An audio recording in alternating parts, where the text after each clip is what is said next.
जय श्री राधे कृष्णा। ओम नमो भगवते वासुदेवाय नमः। ओम नमः शिवाय।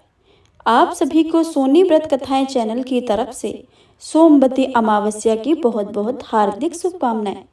सोमवार को पड़ने वाली अमावस्या को सोमवती अमावस्या के नाम से जाना जाता है।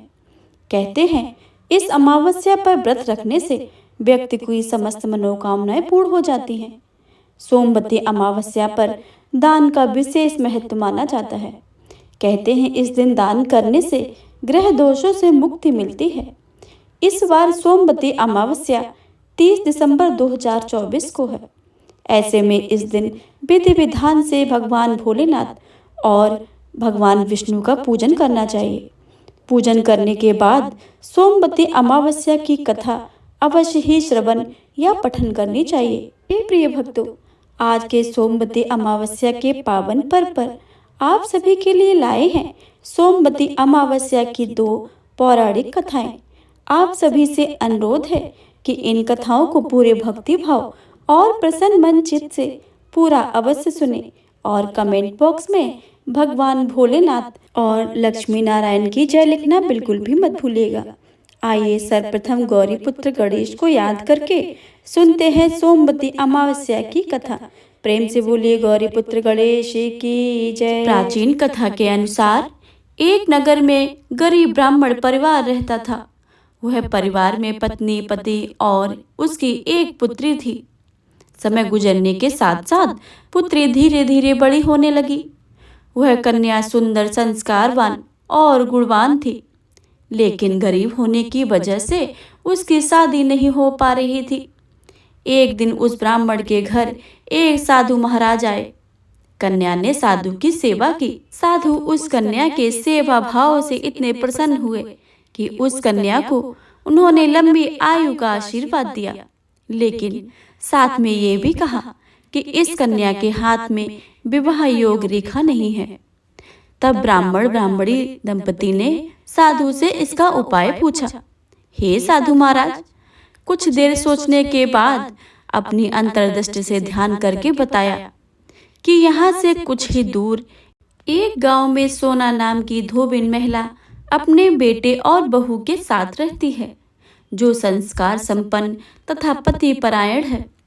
यदि यह कन्या उस धोबिन की सेवा करे और बदले में वह महिला प्रसन्न होकर इसकी शादी में अपने मांग का सिंदूर लगा दे और उसके बाद इस कन्या का विवाह हो जाए, तो इससे कन्या का वैधव्य योग नष्ट हो जाएगा। साधु ने भी यह बताया कि महिला कहीं आती जाती नहीं है। यह सुनकर ब्राह्मणी ने अपनी बेटी धोबिन की सेवा करने को कहा। अगले दिन से ही कन्या प्रातःकाल उठकर सोना धोबिन के घर जाती है और वहां जाकर उसके घर की साफ सफाई और अन्य सारे काम करके वापस घर लौट आती है।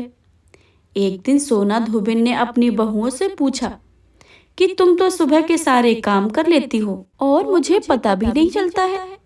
बहू ने कहा, माँ जी, मैंने तो सोचा कि आप ही सुबह उठकर सारे काम कर रही हैं, क्योंकि मैं तो देर से उठती हूँ।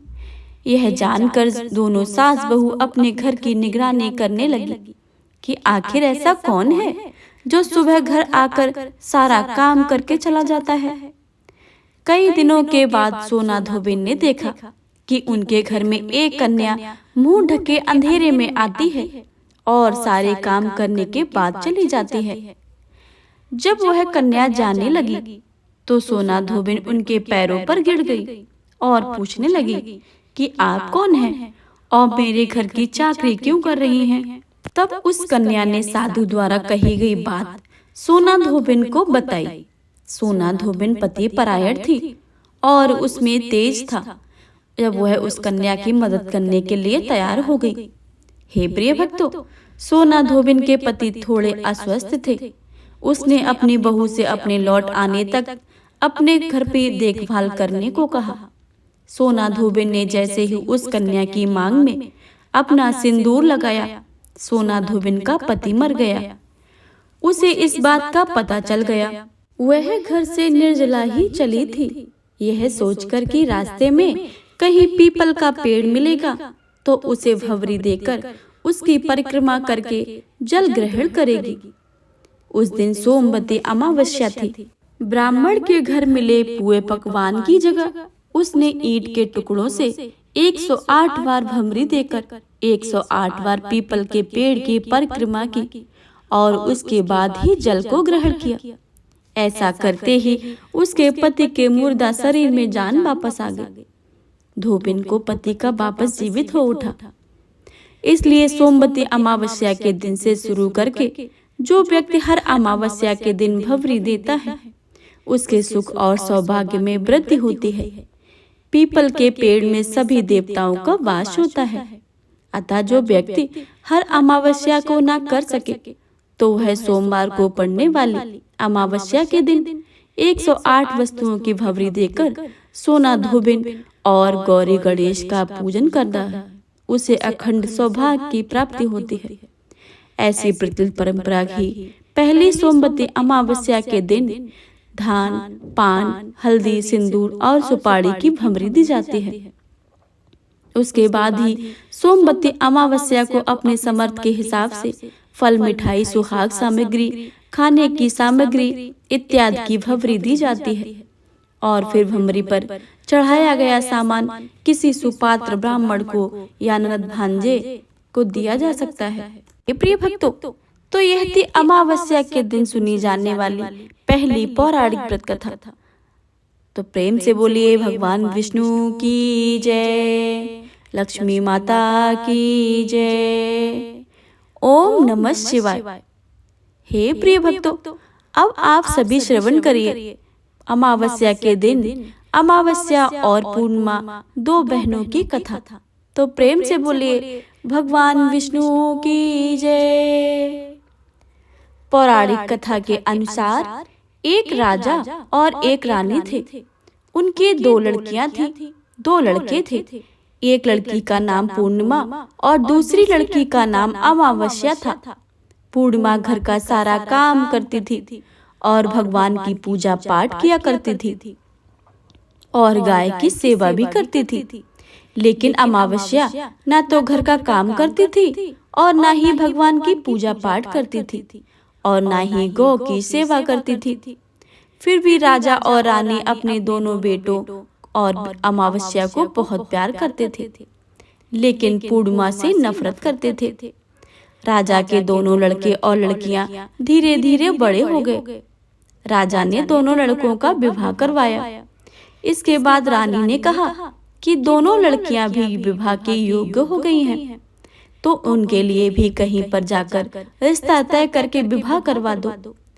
लेकिन अमावस्या का विवाह किसी बड़े घर में करना और पूर्णिमा का विवाह किसी गरीब घर में कर देना, क्योंकि पूर्णिमा को घर का सारा काम करना और भगवान की पूजा पाठ करना और गाय की सेवा करना यही पसंद है। अब रानी ने राजा को दोनों बहनों की रिश्ता तय करने के लिए भेजा। तो राजा अपने पड़ोसी राज्य के राजकुमार से अमावस्या की शादी का रिश्ता तय कर देते हैं और उसी गांव में एक गरीब लड़के से पूर्णिमा की शादी का रिश्ता तय कर देते हैं। राजा अपनी रानी को दोनों बहनों की शादी के रिश्ते के बारे में बताते हैं। तो रानी अब सोचती है कि पूर्णिमा की भगवान कैसे मदद करते हैं, क्योंकि यह तो बहुत पूजा पाठ करती है और गाय की सेवा भी करती है। लेकिन पूर्णिमा के भाई और भौजाई पूर्णिमा से बहुत प्यार करते थे, क्योंकि पूर्णिमा उनका घर के सारे काम में हाथ बटाती थी और अमावस्या उन दोनों को रोब जमाती थी। राजा इसके कुछ दिनों के बाद ही उनका विवाह करवा देते हैं और जब राजा और रानी उन दोनों लड़कियों की विदाई कर देते हैं, तब अमावस्या को विदाई के समय बहुत सारी धन दौलत देते हैं और पूर्णिमा को कुछ भी नहीं देते हैं। इसके बाद दोनों बहनें अपने अपने ससुराल चली गईं।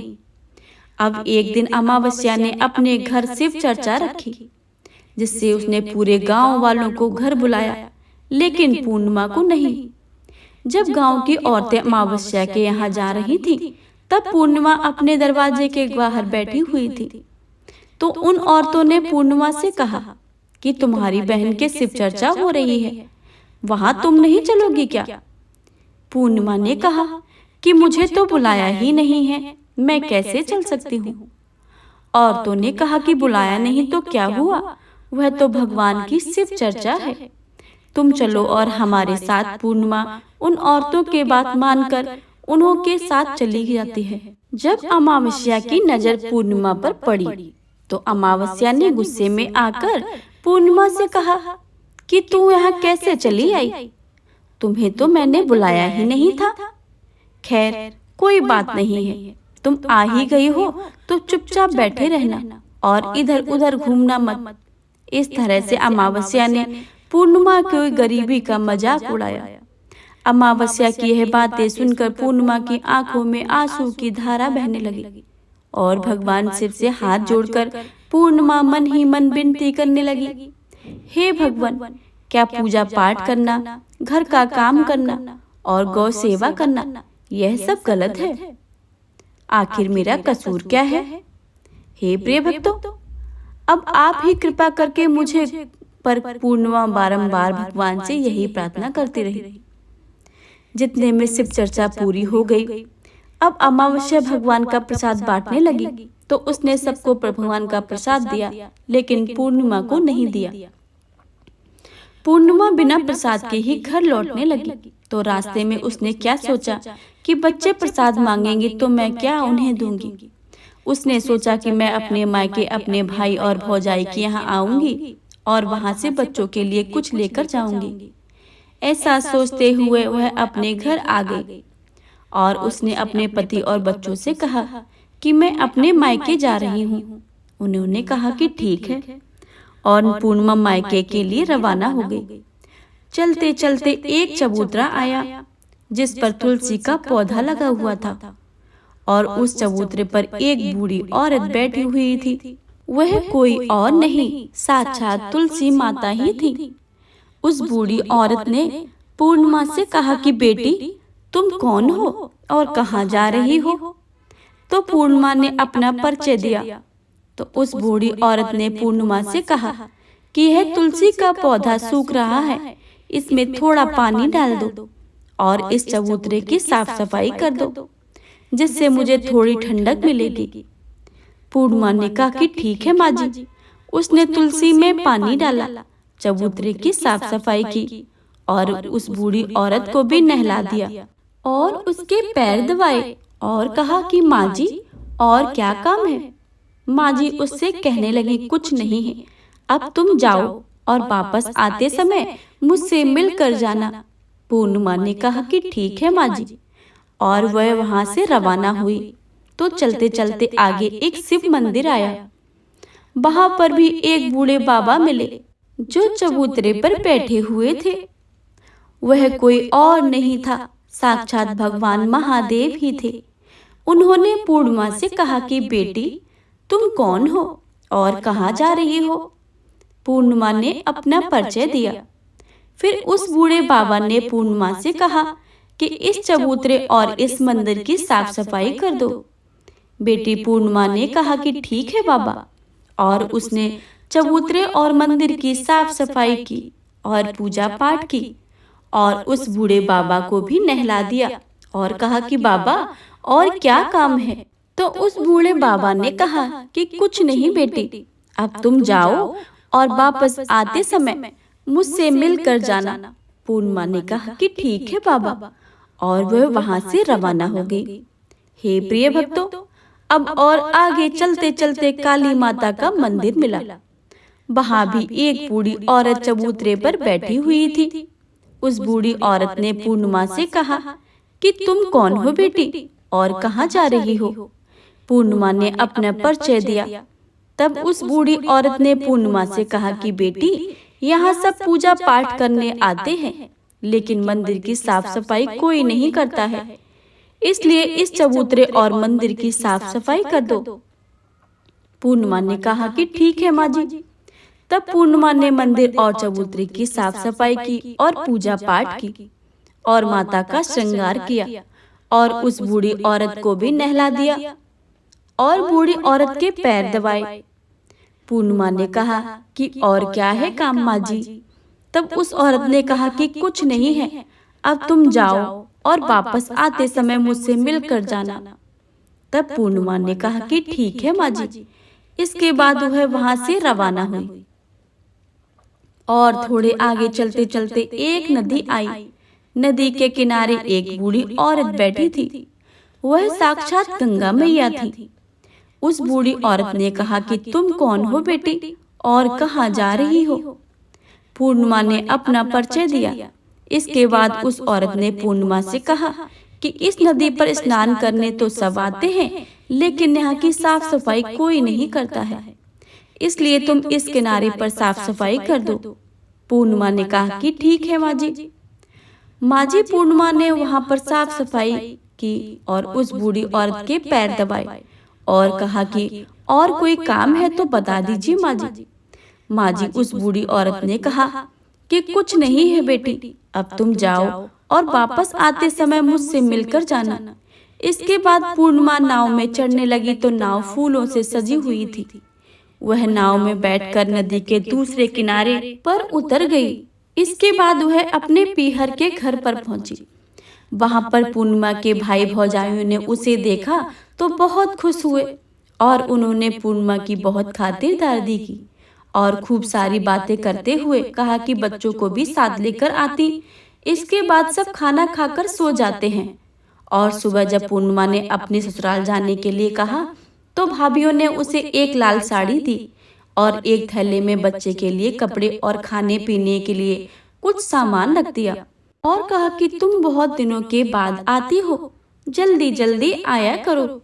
पूर्णिमा ने कहा कि ठीक है। इसके बाद पूर्णिमा की भाभीियों ने पूर्णिमा के हाथ में थैला दिया और कहा कि जाओ और वापस जल्दी ही आना। इसके बाद पूर्णिमा वहां से रवाना हुई और उस नदी के किनारे पर पहुंची। नाव में बैठकर नदी दूसरे किनारे पर उतरती है। वहां पर उतरने के बाद पूर्णिमा को वही बूढ़ी माँ मिलती है जो साक्षात गंगा मैया थी। उस बूढ़ी माँ ने कहा कि आ गई बेटी। पूर्णिमा ने कहा कि हाँ माँ मैं आ गई हूँ। और उस बूढ़ी माँ ने पूर्णिमा को एक थैला दिया और कहा कि तुम इसे अपने घर में ले जाकर ही खोलना। पूर्णिमा ने कहा कि ठीक है माँ जी। अब पूर्णिमा के पास 2 थैले हो गए। उन्हें लेकर वह वहां से रवाना हुई।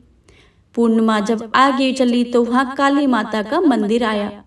वहां भी काली माँ की बूढ़ी माँ के रूप में बैठी हुई थी।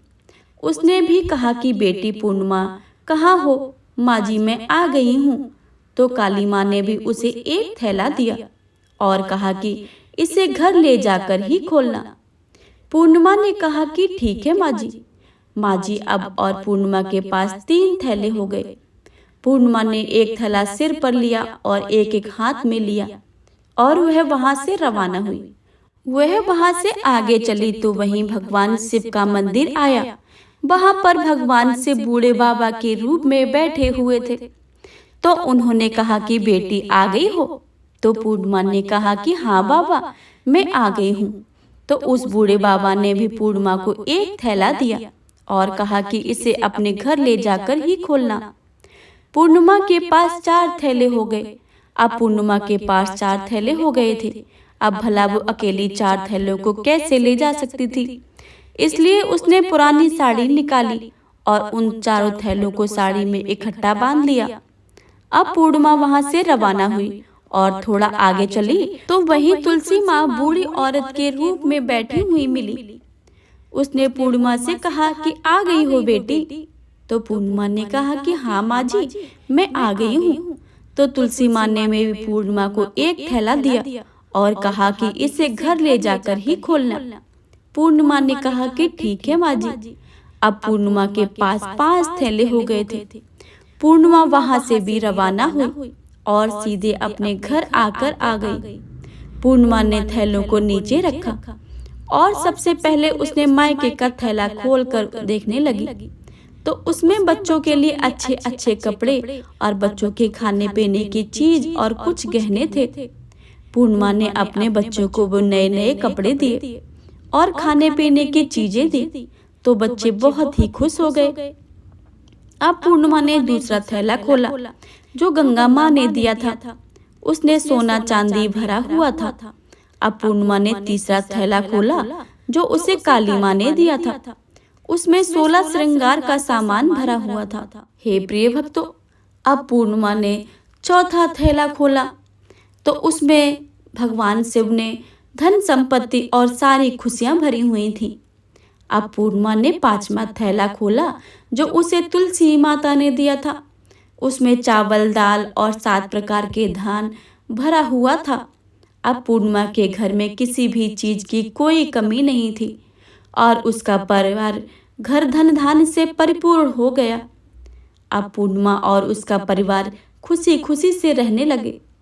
अब पूर्णिमा ने मन में विचार आया कि क्यों ना मैं अपने घर में शिव चर्चा कराऊं, और शिव चर्चा का कार्यक्रम रख पूर्णिमा ने गांव में सभी को बुलाया और अपने बहन के घर भी गई अपनी बहन को बुलाने के लिए। अब अमावस्या अपनी बहन के घर शिव चर्चा में आई तो उसने देखा कि पूर्णिमा के घर में किसी भी चीज की कोई कमी नहीं थी। इतनी सारी धन दौलत देखकर अमावस्या आश्चर्यचकित रह गई और उसने पूर्णिमा से कहा कि तुम्हारे घर में इतनी सारी धन दौलत कैसे आई? तो पूर्णिमा ने कहा कि देखो बहन, तुमने शिव चर्चा रखी थी और उसमें मुझे नहीं बुलाया, तो मैं बिन बुलाए तुम्हारे घर आ गई और तुमने भगवान का प्रसाद तक मुझ तक नहीं दिया और तुमने मेरी गरीबी का मजाक भी उड़ाया। उसके बाद मैं जब अपने घर आ रही थी तो रास्ते में मेरे मन में विचार आया कि घर पर बच्चे जब प्रसाद मांगेंगे तो मैं उन्हें क्या कहूँगी। इसलिए मैंने सोचा कि मैं अपने मायके जाऊंगी और मैं अपने मायके चली गई और जो कुछ भी घटना हुई थी वह सब अमावस्या को बता दी। तब अमावस्या ने पूर्णिमा से कहा कि तुम्हें मुझे प्रसाद मत दो और मुझे डांटो, लेकिन पूर्णिमा ने कहा कि यह तो भगवान का प्रसाद है, मैं तो सबको दूंगी और तुम्हें भी दूंगी। फिर भी अमावस्या ने प्रसाद को नहीं लिया और वह सीधे अपने घर चली गई। घर जाकर अपने बच्चों से कहकर वह अपने मायके जाने के लिए रवाना हुई। चलते चलते रास्ते में तुलसी माता जी मिली जो चबूतरे पर बूढ़ी माँ का रूप धारण करके बैठी हुई थी। उस बूढ़ी माँ ने अमावस्या से कहा कि बेटी तुम कौन हो और कहाँ जा रही हो? यह तुलसी का पौधा सूख रहा है, इसमें थोड़ा सा पानी डाल दो और इस चबूतरे की साफ सफाई कर दो। इस पर अमावस्या ने कहा कि ए बुढ़िया, तुझे दिखाई नहीं देता मैंने कितनी महंगी साड़ी पहन रखी है, यह गंदगी हो जाएगी। ऐसा कहकर वह आगे चली गई तो भगवान शिव का मंदिर मिला, उनका भी वह ऐसा ही कह दिया। उसके बाद आगे चली गई तो काली माँ मिली, काली माँ को भी उसने ऐसा ही कह दिया। उसके बाद वह आगे गई तो गंगा मैया मिली, गंगा मैया को भी उसने ऐसा ही कह दिया। इसके बाद वह नाव में बैठने लगी तो नाव में फूलों की जगह कांटे थे जो उसके पैर में चुभ गए और वह दूसरे किनारे पर उतरकर वह अपने मायके चली गई। जब वह उसके भाईजाइयों ने देखा तो वे आपस में धीरे से बोली, काम की ना काज की, 2.5 सेर अनाज की। ये बला कहाँ से आ गई? अब आ ही गई है तो ठीक है। पूर्णिमा तो अपने काम में हाथ बटाती थी, यह कोई काम की नहीं है, यह तो कोई काम ही नहीं करती है। अब उन्होंने खाना बनाया और खाकर सो गए। अमावस्या सुबह और उठी और अपनी भौजाइयों से कहा कि मैं अपने ससुराल जा रही हूँ। तो उन्होंने कहा कि ठीक है जाओ। अमावस्या बोली, पूर्णिमा को तो तुमने एक थैला दिया था और मुझे कुछ नहीं दोगी क्या? भौजाइयों ने कहा कि तुम घर जाओ, थैला तुम्हारे घर पहुंचा जाएगा। फिर भी वह वहां से रवाना हुई और नदी के किनारे आकर नाव में बैठकर दूसरे किनारे पर पहुंची। वहां गंगा मैया बूढ़ी माँ का रूप धारण करके बैठी हुई थी। बूढ़ी माँ ने कहा कि आ गई हूँ बेटी। उसने कहा कि हाँ आ गई। अमावस्या ने कहा कि तुमने पूर्णिमा को एक थैला दिया था तो मुझे नहीं दोगी क्या? बूढ़ी माँ ने कहा कि तुम अपने घर जाओ, थैला तुम्हारे घर पहुंच जाएगा। इसके बाद काली माँ ने भी ऐसा ही कह दिया। इसके बाद भगवान शिव ने ऐसा ही कह दिया। इसके बाद तुलसी माँ ने भी ऐसा ही कह दिया। इसके बाद जब वह अपने घर पहुंची तो आंगन में 5 थैले रखे हुए थे। अमावस्या अपने मन में सोचा कि आज तो मैं निहाल हो गई। उसने जल्दी जल्दी से सभी थैलों को खोला तो उसमें किसी में मिट्टी, किसी में पत्थर, किसी में कंकड़, किसी में कोयला, किसी में सांप बिच्छू भरे हुए थे। यह सब देखकर उसने अपने सर पकड़कर कहने लगी कि हे भगवान, मुझे मायके से भी कुछ नहीं मिला और इन थैलों में भी कुछ नहीं मिला है। इसके बाद अमावस्या दौड़ती हुई आई और अपनी बहन पूर्णिमा के घर जाती है और पूर्णिमा से कहती है कि मुझे तो इतना सब कुछ मिला है, मुझे तो कुछ भी नहीं मिला है। आखिर क्यों? पूर्णिमा ने कहा कि जब उसने अपने मायके जाती तो उन्होंने भौजाइयों के साथ मिलकर काम करती और तुमने कभी उनकी इज्जत नहीं की है, इसलिए तुम्हें वो भला क्या देती। और इसके बाद तुमने गंगा माँ को भी ठुकरा दिया और काली माँ को भी ठुकरा दिया और भगवान शिव को भी ठुकरा दिया और तुलसी माँ को भी ठुकरा दिया, इसलिए उन्होंने भी तुम्हें कुछ नहीं दिया है। अमावस्या बोली, बहन मुझे माफ कर दो, मैंने सदा तुम पर अत्याचार किए हैं, मुझे कुछ नहीं मिला तो कोई बात नहीं, मैं भगवान की भक्ति करके सब कुछ प्राप्त कर लूंगी, मुझे इनका रहस्य बताओ। तो पूर्णिमा ने कहा कि तुम सूत्र का ज्ञान ले लो, पहले सूत्र में दया मांगना और दूसरे सूत्र में चर्चा करना और तीसरे सूत्र में 108 बार ओम नमः शिवाय का जाप करना। बहन, भगवान ने जो 3 सूत्र दिए हैं उनको अपने हृदय में बसा लेना। मैंने सच्चे मन से भगवान की पूजा पाठ की है, इसलिए मेरे पास कुछ नहीं था, फिर भी भगवान ने मुझे सब कुछ दिया है और तुम्हारे पास तो सब कुछ था और सब कुछ खत्म हो गया है। इसके बाद अमावस्या अपने घर गई और भगवान की पूजा पाठ करने लगी, भगवान शिव से माफी मांगने लगी और गौ सेवा करने लगी और दूसरों की मदद करने लगी। तो यह थी आज की अमावस्या की कथा। अगर आपको यह कथा पसंद आए तो वीडियो को लाइक और चैनल को सब्सक्राइब जरूर करना और अपने दोस्तों के साथ शेयर जरूर करना। तो मिलते हैं अगली वीडियो में, तब तक के लिए जय श्री राधे कृष्ण।